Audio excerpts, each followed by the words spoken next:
everybody. This is Constance from Mysterious Galaxy. I am about to disappear off of your screens, but I'm just here to give an introduction. You guys are in for such a treat for tonight. We have Bethany C. Morrow here for her new book, A Song Below Water, and she is going to be in conversation with Dhonielle Clayton, who many of you are familiar with.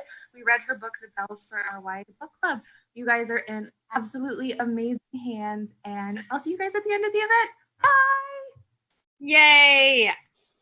Okay, Bethany, are you ready for this? I'm super excited. I'm coming to y'all from my whole bed tonight. It is 10 p.m. on the East Coast. It is 10 p.m. for us. And so we're going to get real serious and cozy to talk about and to shower you with love for A Song Below Water, which you know that I love. Yes. She told people she loved it. And yeah, we're gonna go in. So I have a lot of questions for you, ma'am. All right. First of all, for those who haven't read it yet or are just getting it, could you sort of give your little pitch for A Song Below Water? So A Song Below Water is about two sister friends, Tavia and Effie, who are living in Portland, Oregon, or as we refer to it a lot in the book, PDX, and they are living in an alternate PDX where it's normal to have magical creatures throughout. In this world, though, only Black women are sirens anymore, and therefore it is something to be feared and oppressed and suppressed. And so Tavia, we know at the beginning of the story, she is a siren, and that means that she has to be hidden. Her identity, her magical identity has to be hidden, which is something that the network, a small group inside the Black community, does for her safety. At the same time, her sister friend, Effie, knows something is going on with her. She just doesn't know what. And so she's in a confused state trying to figure out what's going on with her at the same time as she's trying to support her best friend's sister, Tavia. Was that concise enough? You've been working on this, girl, because you have had a journey pitching the book. It's super good. And it leads me to my first question, which I've been very interested in. And we've talked a little bit about it before, but I want to talk magic. I want to talk world building. I want to talk where you started when you were creating this world. Did your girls come first? Did you make the landscape of Portland magical first and then find your girls? Talk to us about your whole process. Okay. So I started, as I usually do, with like a concept pitch, basically. And in this case, it was My Voice is Power. And as soon as I said that, the idea of a Black girl who is a siren came to mind. So obviously that would be Tavia. I wouldn't say she came fully formed, but she came as a Black girl who's a siren. I was talking to my sister best friend, Jennifer, who lives in Portland, Oregon, where I have spent a lot of time with her. And immediately, everything that I know and that Black people, especially in the PNW, know about Portland came to mind. And so this place that would seem to be keep Portland weird, this hyper progressive oasis, but knowing as a Black person who has spent so much time there and whose sister has been living there for over a decade, knowing what it's actually like, I was like, this is where this makes sense. This is where this makes sense, because I want to deal with the lies, the mythology that we create in the real world. A lot of people think because it's like contemporary fantasy, does that mean you did less world building? Was it easier to do? What's really difficult to do as a marginalized creator, and specifically as a Black woman creator and a Black American woman creator, is to say, I have to find a way to show you the real world you live in because you're not familiar with it. Like you're not aware of for some reason, not that you shouldn't be, but other people get the privilege of not being aware of something. So how do I use this magical element to illuminate what is actually real, what we are actually seeing? So it all happened very, very close together, but for sure the concept of the Black siren and only Black girls being sirens, it really hurts to think about sometimes, but the character of Rhoda Taylor, which is a Black woman who is murdered before the book starts, and when the book starts, her boyfriend is on trial. And she is, by his defense team, accused posthumously of having been a siren. And that is supposed to be, okay, so there's some other reason here. There's some other context we're not getting, and maybe we shouldn't jump, to conclusions about what happened here. And you weaponized her dead body, which is fascinating, right? What'd you say? You weaponized her black body, right. Black body. Right, exactly. And the posthumous, the way that even in your death, you can be responsible for your death.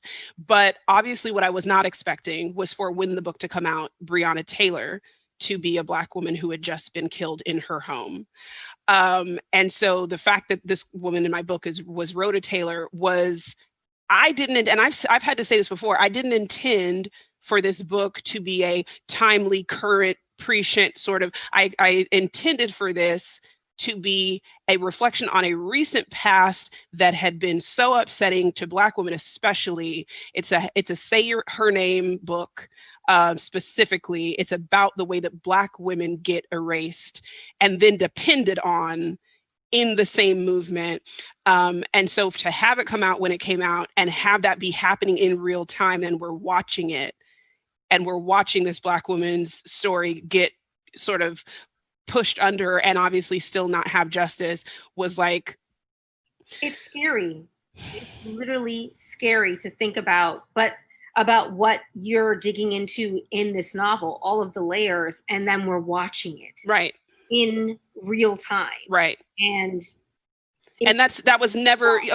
that's what upsets me, is like, I think that people sometimes sort of try to congratulate you on this, and you're like, if this is still happening, and if this seems so timely, that means we're still living it. Exactly. That means that I wrote this 3 years ago, and it feels like I wrote it today. That's not okay for us, because we are literally the ones at stake here. So our literal bodies, not our feelings, not our, right? Like, not our feelings, not about crying about how we've been treated or something, literally saying I could be killed and I'd be erased. I'd be a footnote in my own murder, like in my own death. In the story you tell about this person, that's what happens. They're reduced. And there's something beautiful that you do too, and like remixing, because I don't love the term reimagining. And I know that's something you talked about, right? Yeah. And in your alternate Portland, you've got lots of different, very amazing mythological and supernatural creatures that live there. Even your gargoyles, which we're going to talk about, because... Don't be mad. I stay mad, okay? I stay mad about these gargoyles. I'll accept them, but I stay mad, okay? However, what I love that you do, people want to keep saying you're reimagining, and I'm like, no. Right. I think, and this is particularly something that I want to talk to you about, and I've been wanting to talk to you about it for a while, is what Black American content creators have to do basically because of what has happened to us and what is taken from us and our imaginations. Our myths have been taken, our stories have been taken or squeezed and twisted under pressure of all of the things that happened to us with our time here. And what you did with the siren, and I want you to talk about what the dominant siren mythological narrative is, and how you didn't reimagine it. When everyone says, no, you remixed it and you made it your own. And I love that. And I want you to talk about it because I think it's brilliant.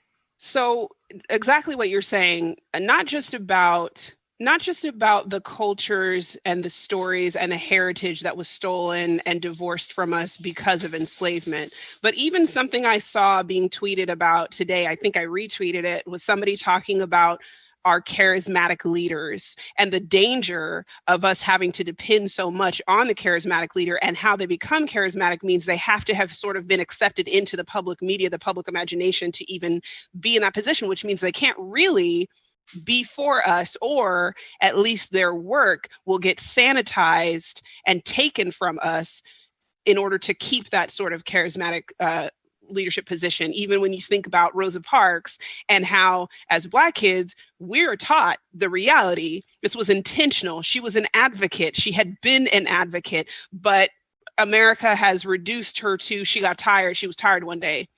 And so she refused to give up her seat. So even the things that are taken from us, not just in our being diaspora, but the things that are taken, the stories that are taken from us as soon as they gain any power that are actually Black American. I just wanted to touch on that because I think it happens to us from both sides. Our stories are taken from both sides.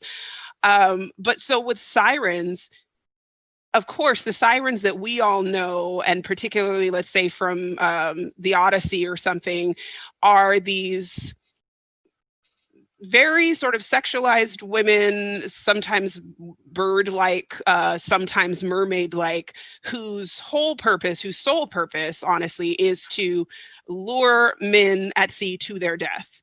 And they, of course, can appear to be something other than what they are in doing this enticement.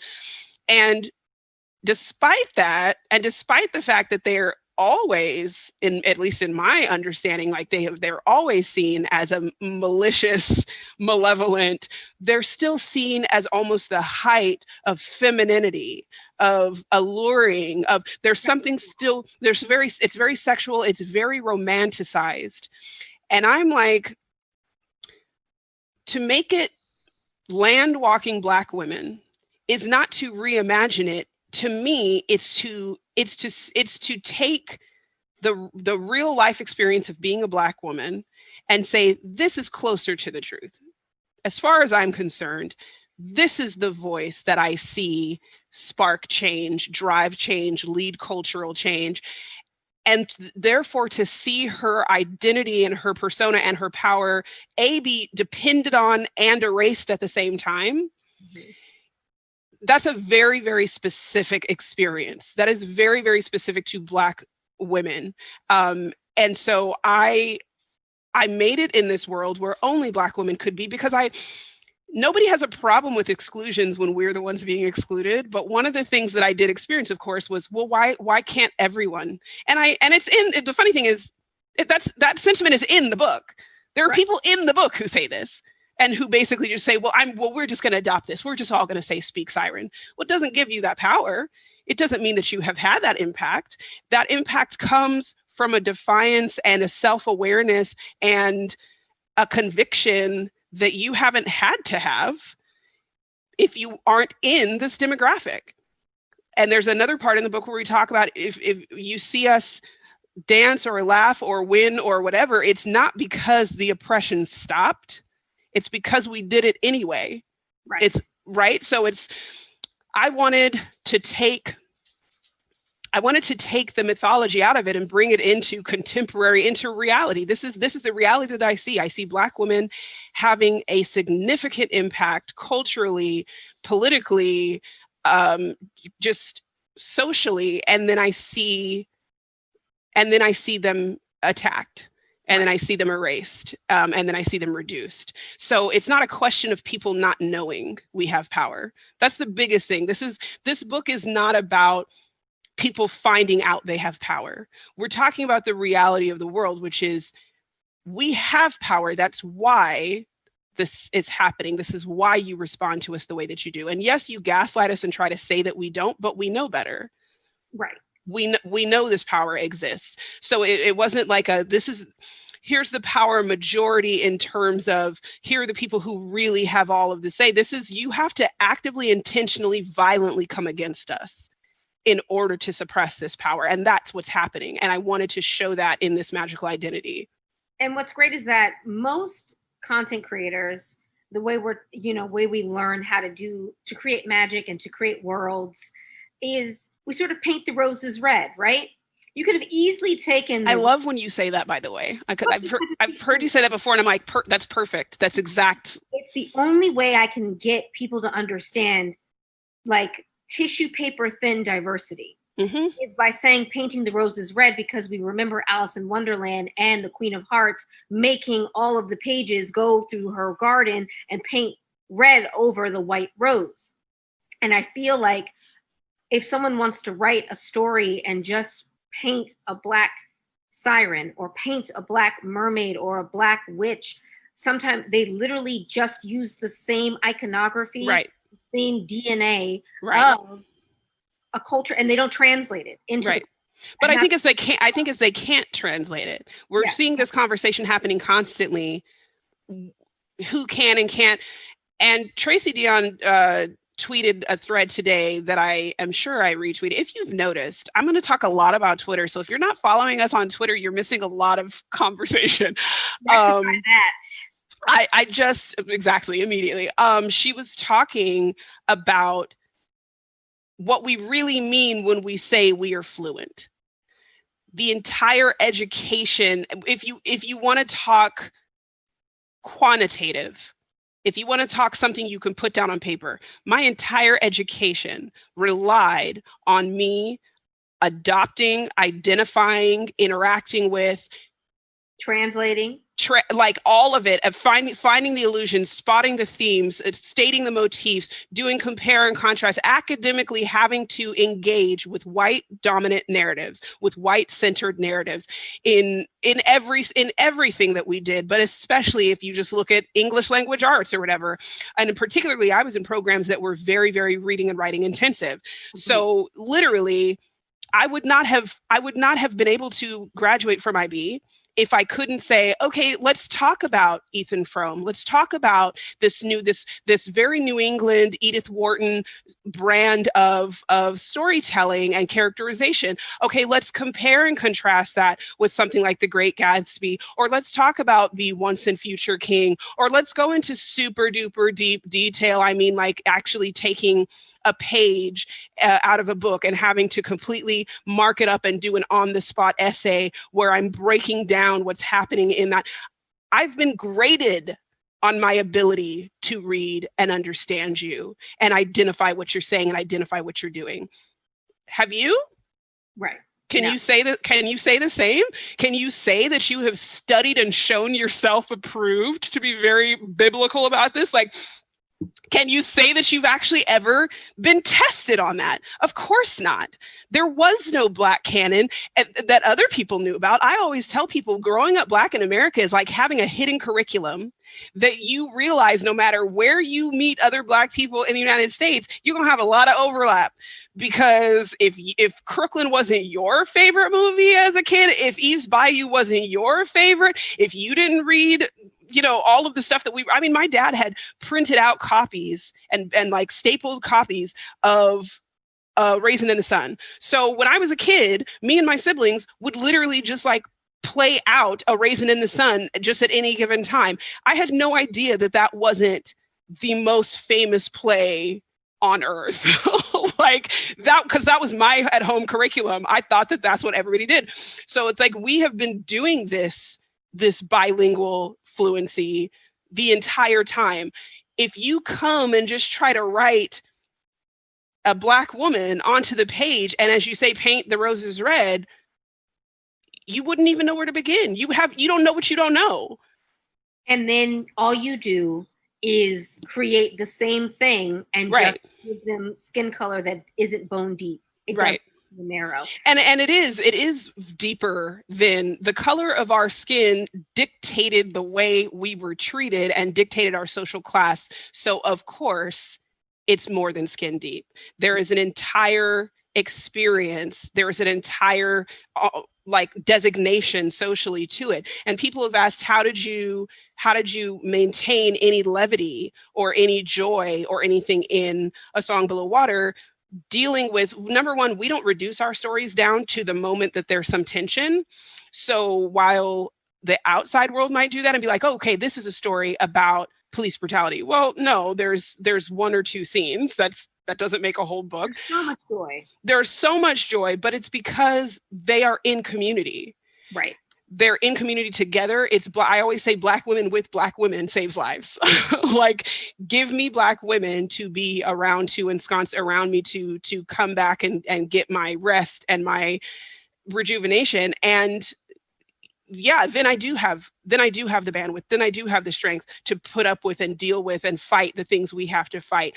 But that is hugely dependent on being in community. And I don't think that people who don't live that know that. And that's why writing it fails, because you don't know what we sound like amongst ourselves, right? You can't describe how a Black sister talks to her Black sister, because you don't know, you haven't been there, you haven't heard it. And so I think it's super duper important to have respect for marginalized creators having the reins to tell our stories and not sort of trying to just capitalize on something that you see as being popular. Which we're going to get there. Because I mean, we already went there. I have some thoughts and feelings. But first, because you brought up sisters and sisterhood and community, I feel like this book is, not only is it a love letter to just seeing mythological creatures with a wonderful actual remix and translation inside of Black culture, it is a love letter to sisters and community and Black women and the connection that we have and our connective tissue together. And I want to know why specifically in, like you said at the beginning, a Say Her Name book. Why that? Why us? Why this love letter? You're starting here in terms of quiet career. What else is there? Like, where else? Right? I'm like, this is my universe. This is my whole universe. So I will always be writing about Black girls. And if I ever write something, and this is the thing, I mean, people asked Toni Morrison the same thing, right? And it was like, when are you going to write white people? And why do you write Black people? And she's like, nobody asked Tolstoy why he was writing what he was writing. Nobody insisted that he write somebody else. So, you know, that question, we get that question a lot. And it's because usually the world doesn't appreciate or want to acknowledge the power and the beauty.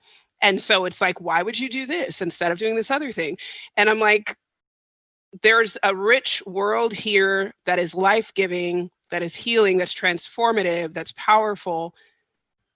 Why would I go somewhere else? Right. And you have a sister, right? Oh, and I have many sisters. I have 8 siblings, and I have sister friends, and that's a big part of my life as a Black woman author. Is my group of Black girl friends, and knowing that that's even how I traverse this publishing life and this writing life and everything, and getting encouragement from each other to keep the Blackness on the page and to keep ourselves front and center, which is super necessary when you are constantly being gaslit or constantly being demeaned. Not that I would ever do anything different, but that doesn't mean it doesn't get heavy. That doesn't mean that it doesn't do harm to constantly have that confrontation. So having that community, knowing what it gives me, I want to praise Black women in public. I want to roses to Black women. And I think that's another reason why it's an interesting question for me to think about what draws us to each other. Why do we want to write about each other? What keeps us close? Why haven't we been able to see so many books that show the very unique parts of what it means to be in our community? So, and that's something that I would have asked Toni Morrison too. What is it about us that makes you so excited to write about us? Like, what is it that you love? Because all of us love something different. We all want to something different and create a mosaic of our community. And I'm always curious with other Black content creators, like, what is the stuff that you think is our best stuff? And in this book, it's that sisterhood that you did. It's sisterhood. Yep.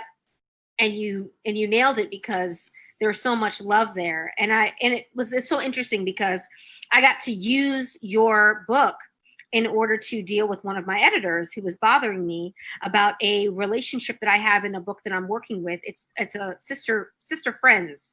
They're close friends, and they are loving of each other, and they are very communicative, and they touch each other and all of that stuff, like, you know.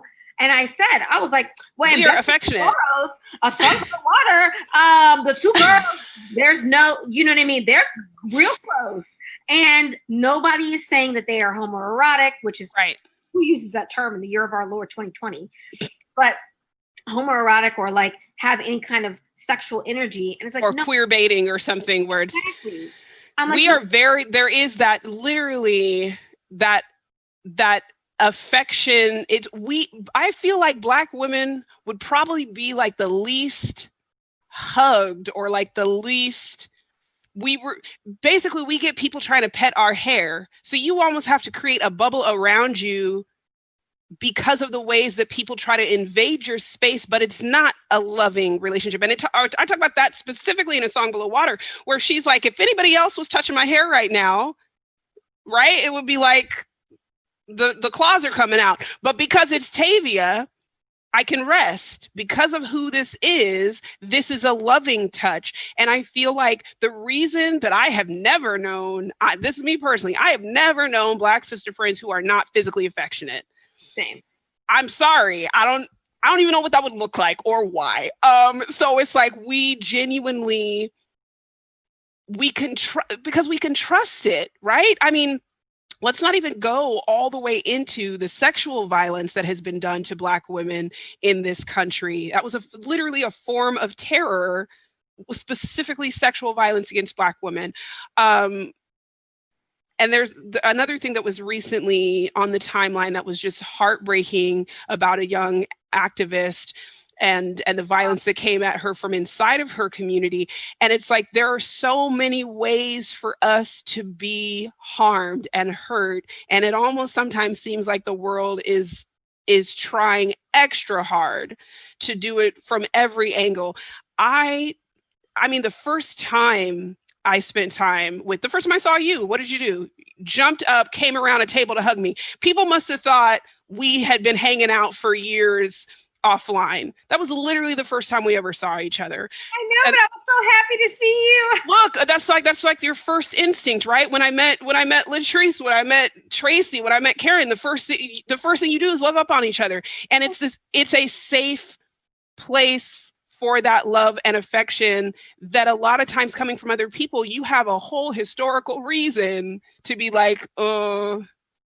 Exactly. And that's something wait a minute in the book. And it's something that I hope that all people get to see, but particularly Black girls get to see themselves in loving positions and positions of power. And also that we can have an honest conversation about the way Black female bodies move through the world. And you use a perfect metaphor for it with voice and siren and power in that, which I just felt so affirming. And even though things happen in the book that are tough, right? Mm-hmm. Because these women are under attack. We know that this is a real thing that happens to Black women and Black girls. However, the meta-narrative that you set up in terms of power and choice and dignity and grace is something that I know that you love us. Mm-hmm. Yes. And it's something beautiful. It's never for a gotcha, right? Exploitative, all of that. And I want you to talk about that because something that I'm seeing too in this troubling time is that I think people want to reduce all of our books down to this is a pain book, right? This book, this book, and that's what's led with our books. And the thing is, and I said this on another panel, every single one of the books that they point to, that's not what I saw. Right. And so it's always a question of who is standing in the critiques spot, who is getting the authority to be considered. And I kind of thought about that. The ludicrousness of that actually came to mind maybe yesterday. And I was like, wait a minute, y'all just started really acquiring our books. You just started, we just started getting to tell the stories we want to tell. And you're still the ones deciding if we did it right, and deciding what these books are about. So I was like, that's not, you could, even with The Hate U Give, which is like the quintessential, supposedly, police brutality book, if that's all you got from The Hate U Give, you missed a lot. You're having a moment of illiteracy. You have an area of illiteracy because that you have a cultural incompetency because that's not. There's a friendship story. There's a family story. There's a love story. There's a how do I figure out school? There's a passion story. What are the things that bring me joy? What are the things that I invest my time in? And there's a lot in all of our stories. And if you're finding yourself reducing our stories, you got to take responsibility for that. That's a you thing. That's not an our books thing, right? And that's obviously the editorial you, because obviously Dhonielle ain't the one. So someone emailed me the other day and asked me if I ever wanted to just be a writer and not a Black writer with a capital B. Ooh. I didn't answer that email. Come on now. Right. But it is a question that I love being a Black writer with a capital B. Absolutely. I don't want to be anything other than that. I don't think that there's any Imagine not being a Black woman. Imagine not writing about Black women. Like, no. For what? Right. For what? I'm like, no. Because we're constantly fed this narrative of transcending race. Nobody's called to transcend race like Black people are called to transcend race. So what does it mean when you say we transcended race? It means that we made you comfortable, or you just took it. Like I said, we'll actually put out a narrative that's actually unique, that's actually authentic, and you'll still just take it and reduce it until it makes you comfortable. Read it in such a way that doesn't indict you, that doesn't challenge you. And my thing is, this is the reality of it.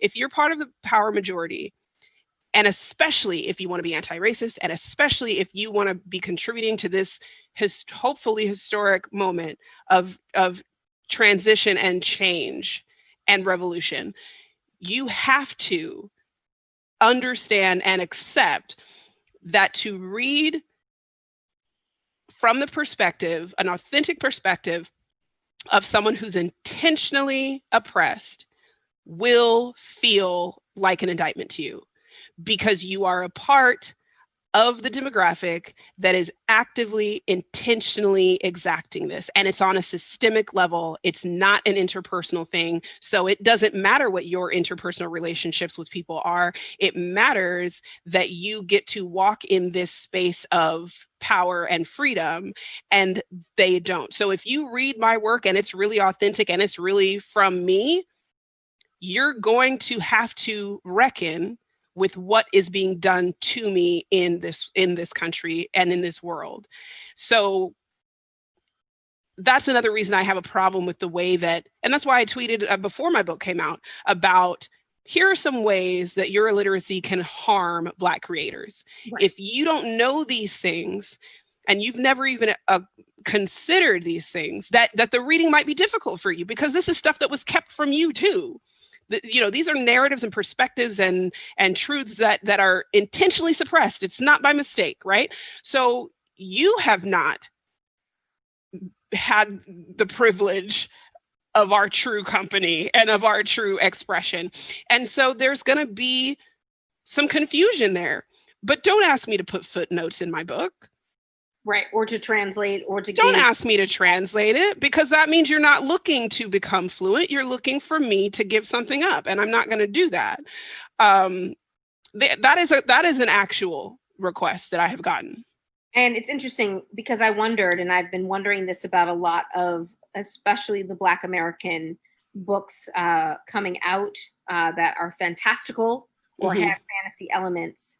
If you are worried about the like how your work will be received, because what happens is they create a beauty contest between all of us, right, and also measure us with sort of, but there are African fantasies or there's African stuff, and they measure us against each other without an understanding of our history and diaspora. Right. And I wonder if you worry, if you think that you are read correctly, if the work and the layers and the wonderful things you put in this book are received and heard. Do they hear what you're trying to do? Do you think? The first thing is that my target audience, this book is for everyone. Yes. But as you said, this book is a love letter to Black girls. So that's who, if I'm thinking about anybody when I'm writing, that's who I'm thinking of. And because of that, up until the book came out, I wasn't really thinking about, are other people going to get this? Because if you don't get this, you've got a million other choices. Yes. Right? That's real. I gotta give this to the Black girl because I don't know what else she is going to get. So I'm not going to carve myself down. I talk about the anemia that we experience. I'm saying that as a Black American with a sickle trait disorder who literally experiences anemia and what that does to your body and how your body is almost like never really fed. And that's what I think literature has done to specifically the Black American imagination is it has left us anemic, because even when we see ourselves, it's like you said, the roses have simply been painted red. It's not real. It's not nutrient rich. It's not full. It's not authentic. Narrow, deep. Right. And so for me, I didn't think of anybody else when I was writing it. Now, I will say that before the book came out, which very sadly coincides with what we with what the book is talking about, and this resistance that is so needed, but also just is so difficult. It's so difficult to keep seeing certain things happening because of that. And because this time somehow so many people were like aware and ready to name anti-Blackness specifically, like because so many people, I think that a lot of the work that we were all doing as the Black authors who are present on Twitter and who are part of this discourse constantly, I feel like a lot of what we were doing and saying was actually being listened to by a much larger group than it normally is. And so I noticed once people started reading the book after that point, suddenly all of the reactions were different, and suddenly the reading, and it was like, so you had to be primed for this, basically. You had to be primed for it. But what is super duper important to me, number one, is that most of the things that I see and that I notice are Black girls on Instagram or on Twitter being like, showing a particular part and being like, I could cry. I have never felt so seen. Like, this is my hair. Like, that is the biggest thing to me.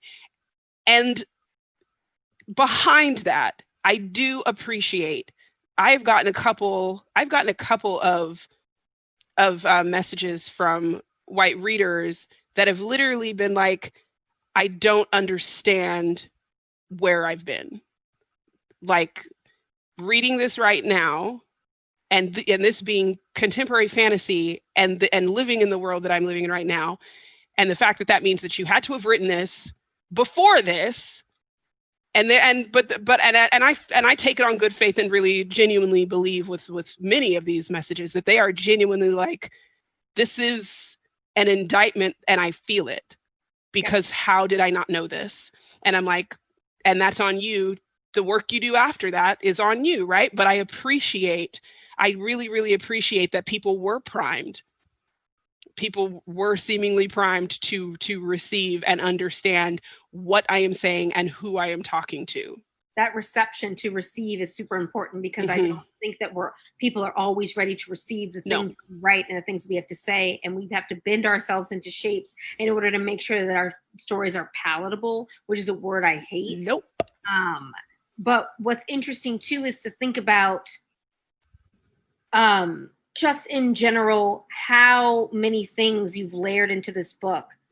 Still just a story about two girls and their facing and voice, right? And finding your voice and navigating all of those adolescence things, as well as layered on top of a real story. And I wonder if contemporary fantasy as a genre, and genre in general, is a space where we can play and push, even more so than contemporary. Yes. I do think that there's a bias against our work, but tackling ideas of racism and class and misogynoir and all of these things, I want you to talk about why genre for you, because you could have written this book as just two girls facing, brutality and microaggressions and all of that without the siren mythology. Right. It would be missing so much of what you've done. Why the phantom? Why fantasy for you?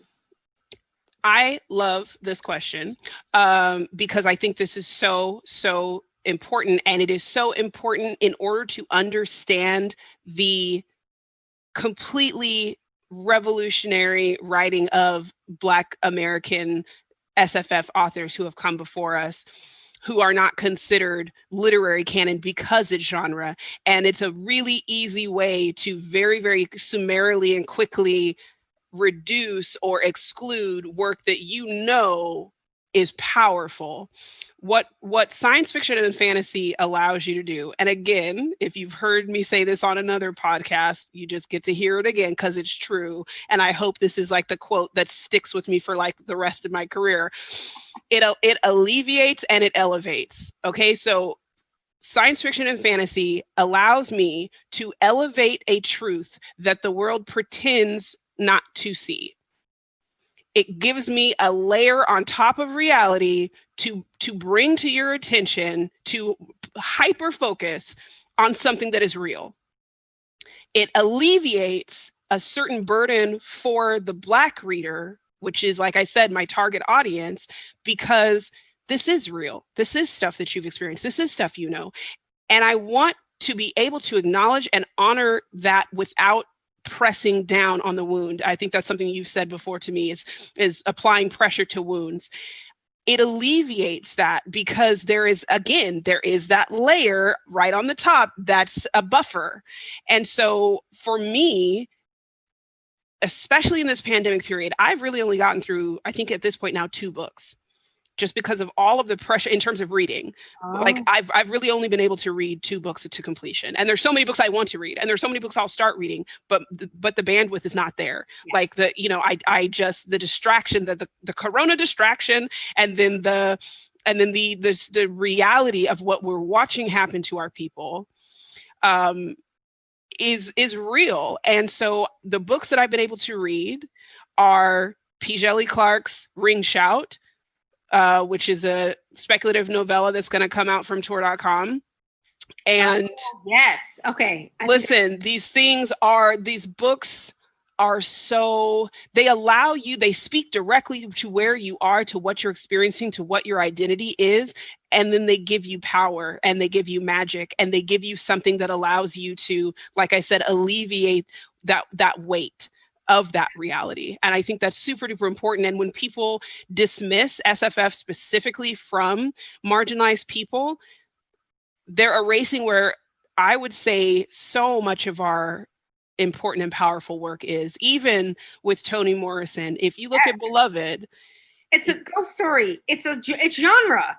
It's genre. It's and my first novel was speculative literary fiction. And the first thing you have to do is find people who know that that's a thing.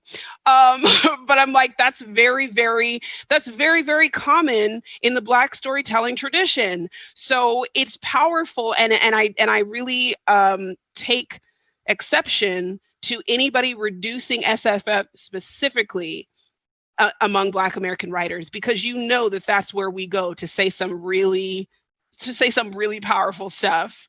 I just don't think we get the credit that we deserve in many regards. And I also feel an immense amount of pressure as a Black American content creator to write contemporary fiction. And that's what I will be rewarded for in publishing. Or I always think to myself, Dhonielle, why don't you just write the YA version of The Help? Why don't you write, you know what I mean? Which sounds awful, right? Because your soul, Dhonielle. My soul will ooze out of myself. And that's not to say that there's no, like the 2 last things that I wrote. One is a Little Women remix. Which I can't wait. It's historical, but see, there's always something. There's always something for me. Like it's never like straight contemporary, because then this last thing that I worked on is basically like social horror. So there's no speculative aspect to it, but it still reads like my work. And there's still psychological. Yes, there's a place, there's a layer to put all to elevate all the things I want to elevate, and there's still a way to alleviate, because even when it's quote unquote contemporary, there's something else going on that is not normal to the world that we live in. So I think there are ways to do it, but I also think, like you said, there shouldn't be one thing that we're rewarded for doing because it's reductive. Yes. And because it requires sometimes a re-traumatization. Mm-hmm. Because there's no distance. I can't get any distance. And that doesn't mean there's not stuff that I'm willing to suffer for, because I'm willing to suffer for Tiffany D. Jackson. I am like, number one, because again, there's so much other stuff happening in her work. And it's just getting not have to do us the way that she does us. Tiffany D. Jackson, holler at her novel Grown. Oh, I can't wait for Grown. Oh my goodness. It will snatch your edges. And that's great. I'm ready. I am going to ask you some questions from the audience, and one of those are, what are you currently reading, or book recommendations, since we're talking about Tiffany D. Jackson. Listen, Grown, I'm so, you don't understand. I'm not ready, but my body is ready.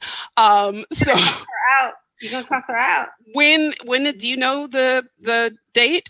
I'm not sure. It's like maybe it's September 15th or around that time. Oh my goodness. But it's coming, and I bet you if you text her, she'll send you a early copy. And I'm telling you, you'll be like, "Ma'am, why did you do us like that?" I can't wait. I cannot wait. I'm so ready. And especially after watching Surviving R. Kelly and like, I can't wait. Speaking of September, of course, then Tracy Dion's Legendborn is coming. And if you see what I did in A Song Below Water, you have to read Legendborn. Yes.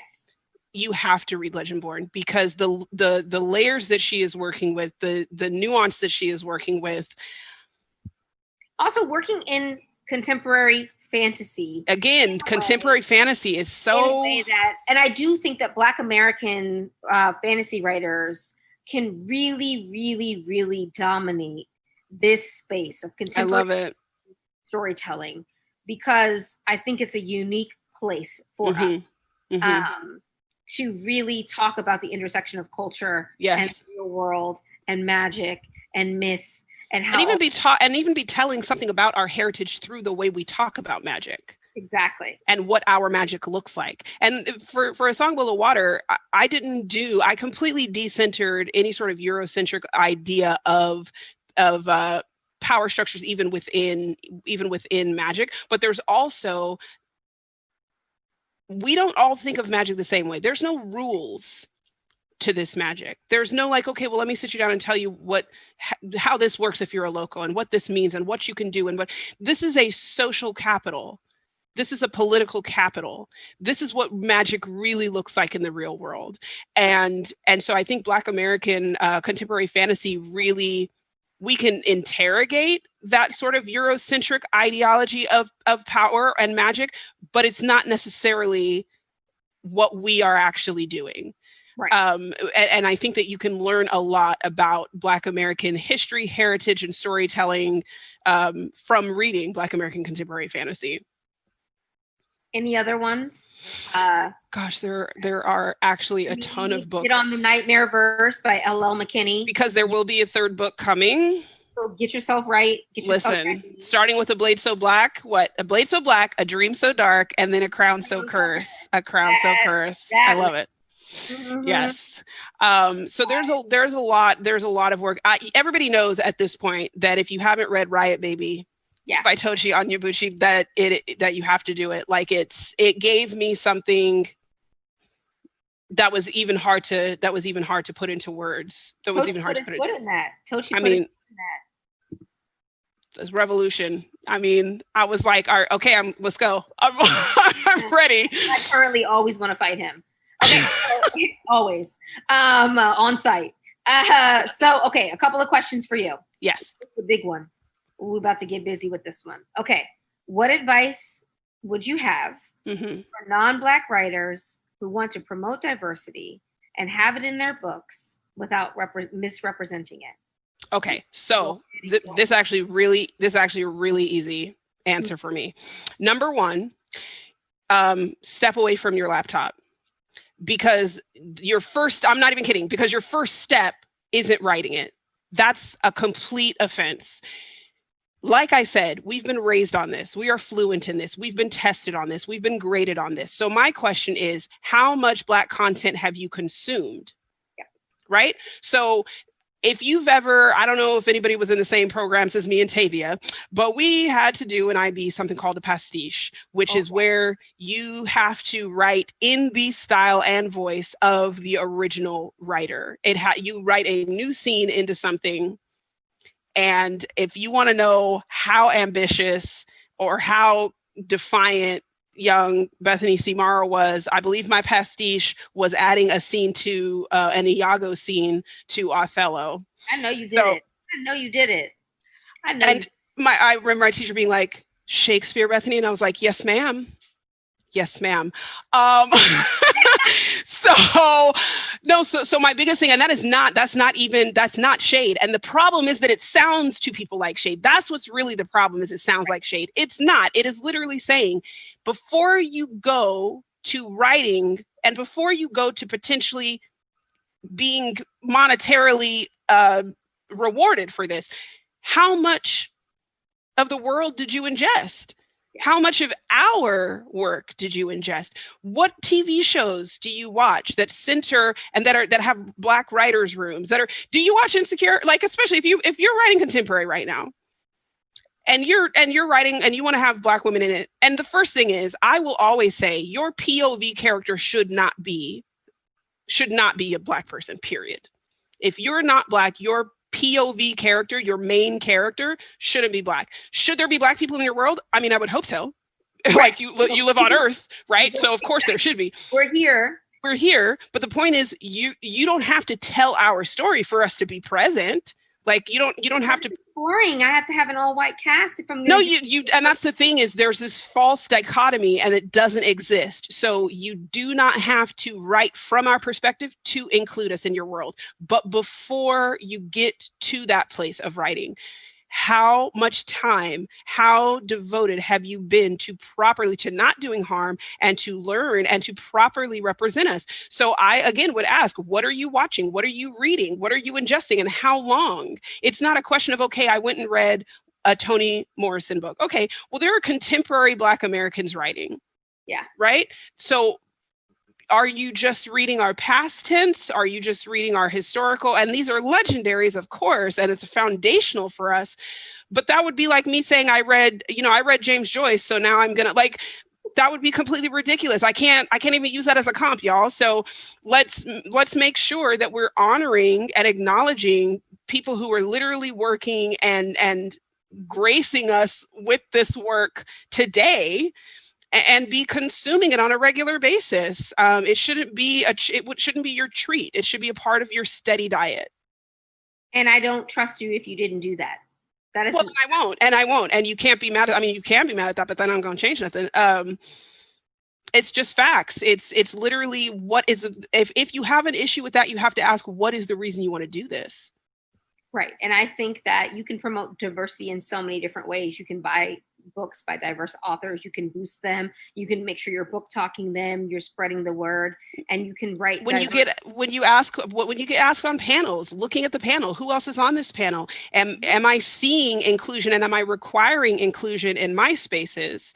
There are so many things that need to be done, that really need to be done. Aside from writing a point of view main character, aside from someone making money off of writing a character that they couldn't possibly inhabit. Right. And even so, because people get really mad on Twitter about this, and they go on long rants and they say it's stifling and how are you telling people what to do? And it's more of, you shouldn't do it. We're not telling you what to do. Did nobody come in your house and take your laptop? Exactly. It's more, but you have to interrogate even that. You have to interrogate even that reaction, because that reaction is literally a resistance to being given instructions. Mm-hmm. That's a resistance to receiving instructions. Can you imagine anybody who's not the power majority being allowed to have that reaction? Of course not. No. We're used to hearing no. I always say to people, welcome to the land of nope. The weather is stormy. I've lived here a long time. Welcome. There's a house for you. Listen. The leasing agent. Get comfortable. At the gate. Come on in. And I think a lot of people have to be told no for a while. It just is what it is. But it shouldn't be dangerous for us to tell people no. And that's something I want people to really pay attention to. Is it so unheard of that someone is told no that the person who suggested it wasn't a good idea should be in danger? Because that is what has happened. Yes. And I don't mean that figuratively. No. So these are really fraught conversations. And the fact of the matter is they should not be. Let's do another question. Yes. Okay. What books most influenced you as a teen? Okay. I don't know this about you. Influenced, well, it's because I don't know how to answer questions like that in that way, the way that it's being framed, which is the normal way that it's being framed. But I don't think about things as having influenced me so much as things, I will say there are things that showed me that the way that I write and the way that I speak was legitimate.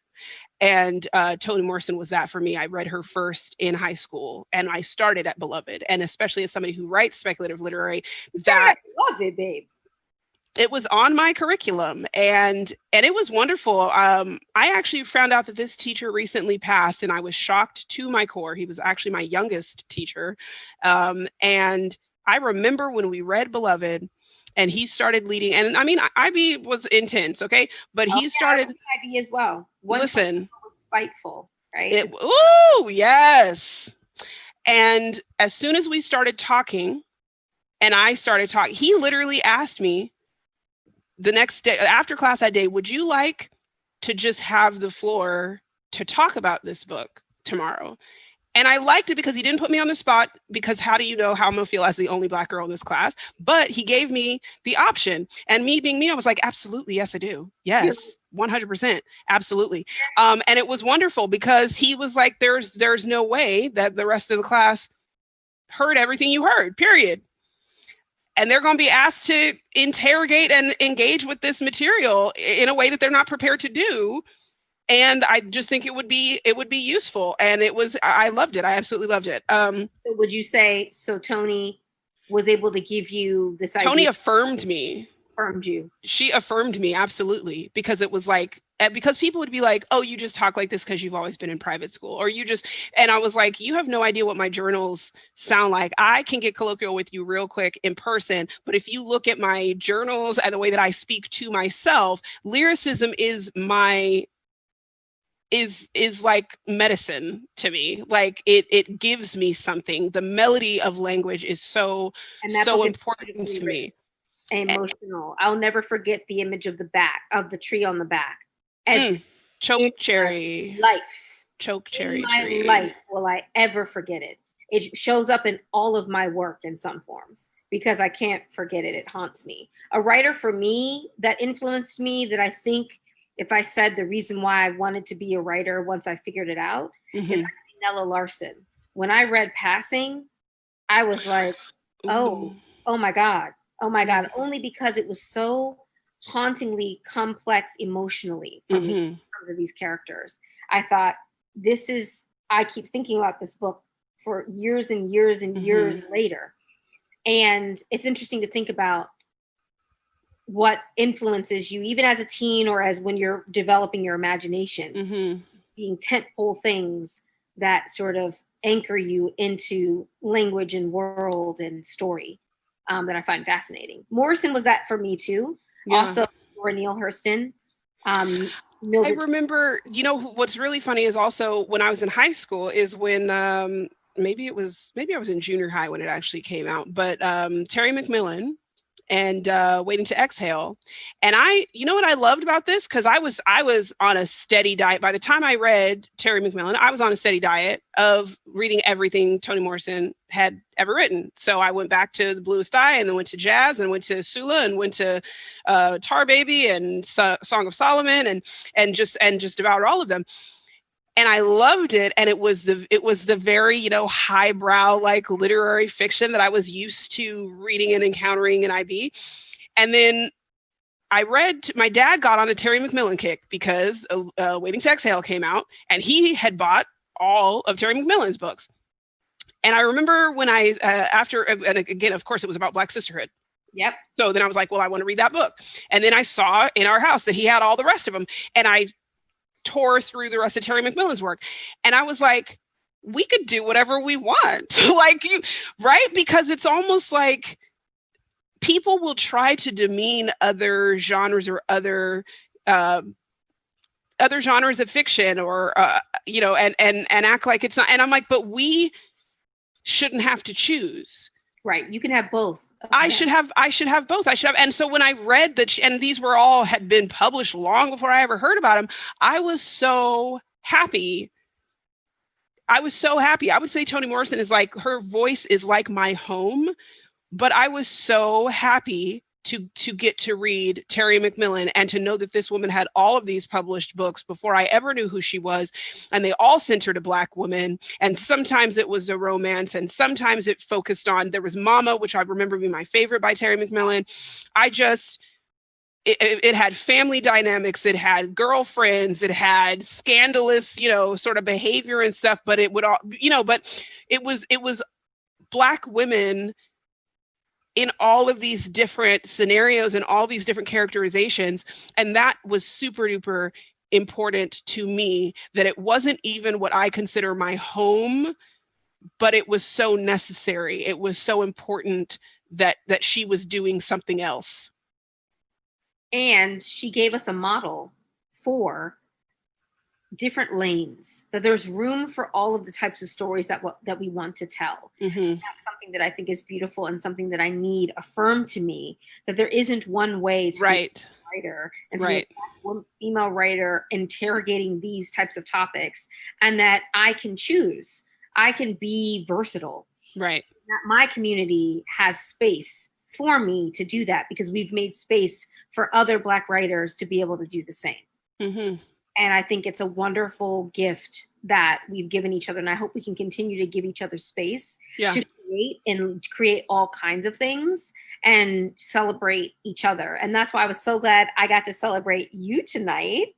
And I'm going to end it with one final question, which is, any considerations for a sequel to A Song Below Water? That question came in. I feel like you already know the answer to this. So there is another book in the same world that comes out next year. It is not a sequel. I don't know what you would even call this. So it chronologically follows A Song Below Water, but it's its own story, and it is a different main character. It's a companion. I don't know. I guess I have no idea. I have no idea what you would call it. You tell me after you read it, you got to tell me what to call it. But I'm very, very excited about it because it's another Black girl, and it's another indictment of you thought. So if anybody wants to guess who helms that story, if you haven't already heard me talk about it somewhere else, I'm extremely excited. I can tell you that the title is A Chorus Rises, and it comes out next year. So be on the lookout for that. Yes.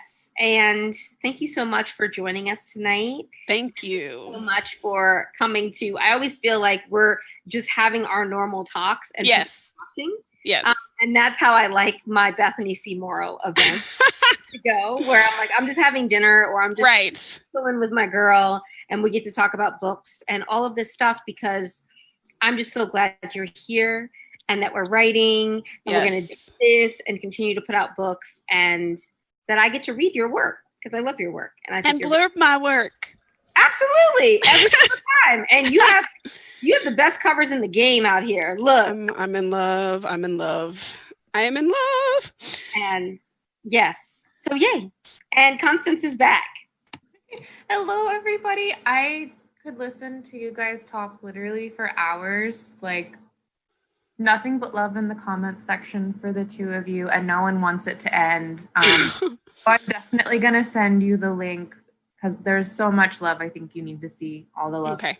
And I will, I'll go to Facebook and answer some of the questions that we didn't get a chance to answer. Yes. Awesome. And just to remind you guys, if you want a signed book plate and a really cool enamel pin for you want it. You want it. You know you want it. We're singing a siren song of books. Yes. But it's gonna be there, and I can't thank the two of you enough. This event was so phenomenally awesome. But we're gonna go ahead and sign off and say good night to everybody. Good night. Go to bed. Good night.